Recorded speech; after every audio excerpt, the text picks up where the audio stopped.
Bonjour, bienvenue dans mon coin hockey. C'est l'été et les équipes de la Ligue nationale de hockey ont procédé à plusieurs changements pour pouvoir aider leurs équipes à devenir beaucoup plus performants. Et nous allons avoir la chance de regarder ce qui s'est passé avec les équipes canadiennes. Et lors de cette première vidéo, nous allons voir ce que les Oilers d'Edmonton ont fait durant la saison morte. Pour les Oilers d'Edmonton, ils arrivent d'une saison très très difficile. Justement, on va regarder les statistiques. 24 victoires, 44 défaites et 14 défaites en prolongation. Ils ont terminé troisième pire équipe de la Ligue nationale cette année. Et malgré tout, les Oilers ont démontré beaucoup de chance puisque c'est la quatrième fois en 6 ans que les Oilers d'Edmonton repêchent au premier rang lors du premier round du repêchage amateur, voilà. Et ce que les Oilers ont fait, ils ont mis la main sur Connor McDavid. Et ce qu'on dit au sujet de McDavid, c'est que c'est le joueur, ou devrais-je dire, c'est le meilleur joueur évalué depuis le repêchage de Sidney Crosby. Donc ça en dit long. Néanmoins, il y a Crosby, pardon, Crosby, il y a Connor McDavid qui s'amène. Et Connor McDavid a eu l'occasion de participer justement à un match de prospect pour l'organisation des Oilers d'Edmonton. Et non seulement Connor McDavid s'est fait connaître par le public, il a marqué 5 buts, il a démontré toute une habileté à contrôler la rondelle, manier la rondelle, faire des feintes. Il a été excellent, donc c'est très prometteur pour les Oilers d'Edmonton. Mais cela étant dit, on va regarder tous les ajouts. Autre que Connor McDavid à l'attaque, une grosse acquisition, c'est le gardien de but Cam Talbot via transaction.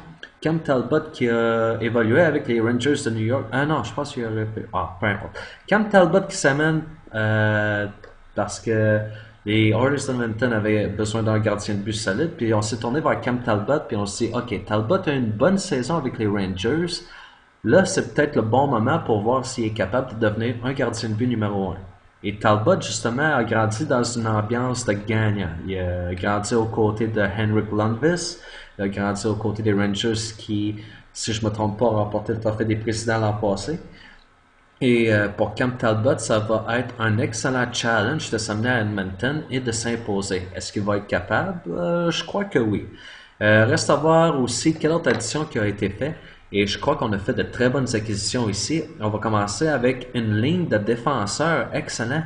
On va commencer avec Eric Gryba. Si vous êtes des fans des Sénateurs d'Ottawa, vous connaissez Gryba. C'est un bon gros défenseur. Il va prendre sa place, puis il ne laissera pas sa place à personne. Donc Gryba, bonne acquisition pour les Oilers d'Edmonton. Par la suite, on a André Sekera, un gars qui a un bon résumé, fait un bon passage ici et là dans la Ligue nationale, puis il va pouvoir aider les Oilers d'Edmonton justement pour pouvoir stabiliser la situation à la ligne bleue. Puis par la suite, c'est Griffin Reinhardt. Griffin Reinhardt, si je ne me trompe pas, a été repêché par les Islanders de New York, puis on disait qu'il pourrait faire un excellent défenseur pour le futur. Peut-être même qu'il serait prêt à débuter dès cette année sa carrière dans la Ligue nationale de hockey. Par la suite, il y a eu deux autres acquisitions. Cependant, je ne connais pas les personnes. On va commencer avec Laurie Korpikoski. Si je ne me trompe pas, il appartenait au Coyote, mais je ne suis pas sûr. Puis il y a Mark Letestu que également je ne connais pas vraiment. Mais j'aime beaucoup ce que je vois ici. Cam Talbot, Gryba, Sekera et Reinhardt.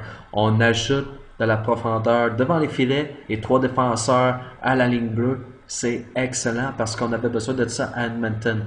Lors des autres années, on avait de la misère à unifier un bon groupe de défenseurs qui vont pouvoir faire la job. Mais là, on les a, les défenseurs, pour justement faire la job. Pour ce qui est des départs, on a également un gardien de but, Victor Fast, qui va être remplacé par Cam Talbot. On a, si je ne me trompe pas, trois défenseurs. Il y a Martin Marinson, qui est un défenseur, Matt Fraser, un vétéran défenseur, puis Jesse Joensuu, lui aussi, je pense que c'est un défenseur. Donc, trois joueurs qui sont facilement remplaçables, puis on a été chercher des défenseurs qui ont eu leur part de succès lors des années précédentes. Par la suite, on a Boyd Gordon qui est parti, puis on a Derek Roy. Là, Derek Roy, je pense qu'il aurait pu jouer un rôle à Edmonton. Cependant, avec l'arrivée de Connor McDavid et aussi avec un joueur comme, comment ça s'appelle, Ryan Nugent-Hopkins, je pense pas qu'il y ait de place pour Derek Roy, puis ça a un certain sens qu'il puisse partir. Cela étant dit, je regarde les additions puis les départs, puis je me dis, les départs, ce sont des joueurs qui sont facilement oubliable. Donc, pour les Oilers d'Edmonton, à mon avis, on s'est grandement amélioré, justement parce qu'on s'est concentré sur la situation à la ligne bleue.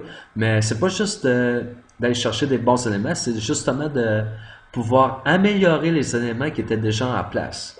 Donc, très bonne chose pour les Oilers d'Edmonton. Mais tous ces changements, ça ne se limite pas justement au niveau des joueurs, ça va aussi parmi le personnel d'entraîneur et de la direction. On va commencer avec le directeur général Craig MacTavish qui a été remplacé par un certain Peter Chiarelli. Si vous ne vous souvenez pas de Chiarelli, c'était lui le directeur général des Bruins de Boston.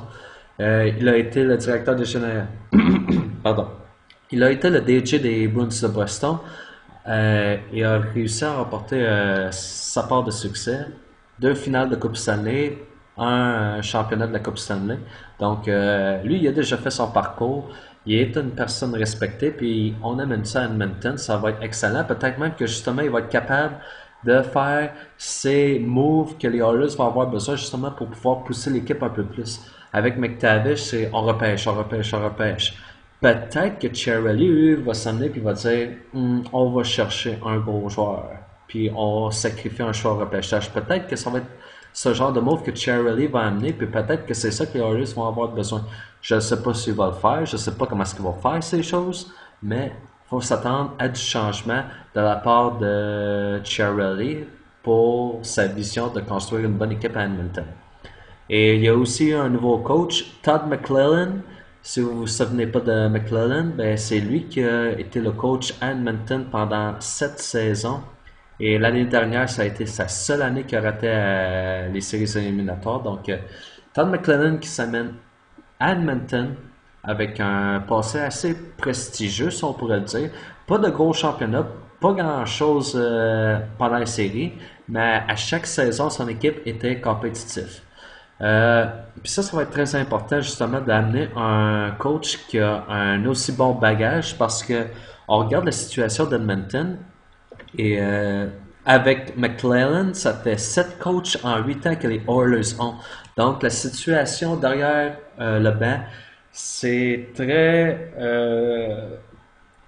inquiétant pour les joueurs parce qu'il n'y a pas de structure, on ne sait pas à quoi s'attendre de la part de qui. Puis là, on amène un gars qui a une face, un gars qui va avoir une colonne et qui va organiser ses stratégies pour ses joueurs. Puis il va dicter la ligne de conduite pour ses joueurs. Puis c'est justement de ça qu'on a besoin à Edmonton. On a beaucoup de jeunes joueurs avec beaucoup de potentiel, mais il n'y a pas de coach qui a réussi à faire quoi que ce soit pour justement organiser cette équipe et unifier l'équipe. Je pense que ça va être le plus gros mandat de Todd McLellan et de ses nouveaux adjoints, mais je pense qu'il va être capable de faire de quoi parce que justement c'est un gars qui est respecté et qui a eu sa part de succès avec San Jose, puis on espère qu'il va faire la même chose avec Edmonton. Pour terminer, est-ce que les Oilers d'Edmonton vont faire les séries? Je ne crois pas que les Oilers vont faire les séries, ou du moins ils ne sont pas prêts. Ce que je vois, c'est que les Oilers ont fait plusieurs pas dans la bonne direction, mais il y a encore beaucoup d'ajustements à faire. Et les Oilers, il faut se rappeler, ils partent du troisième pire rang dans la Ligue nationale l'an passé. Cette année, qu'est-ce que les Oilers seront capables de faire? J'espère les voir se battre pour une place en série. Puis au moins essayer de jouer pour 500 si c'est possible. En tout cas, je pense pas qu'ils vont jouer pour 500, mais je pense qu'ils vont se rapprocher de là. Ça va être ça la situation. Peut-être pas la situation, mais l'objectif le plus important dès cette année. J'arrête la vidéo là-dessus. Laissez-moi des commentaires. Dites-moi ce que vous en pensez et on s'en reparle un peu plus tard.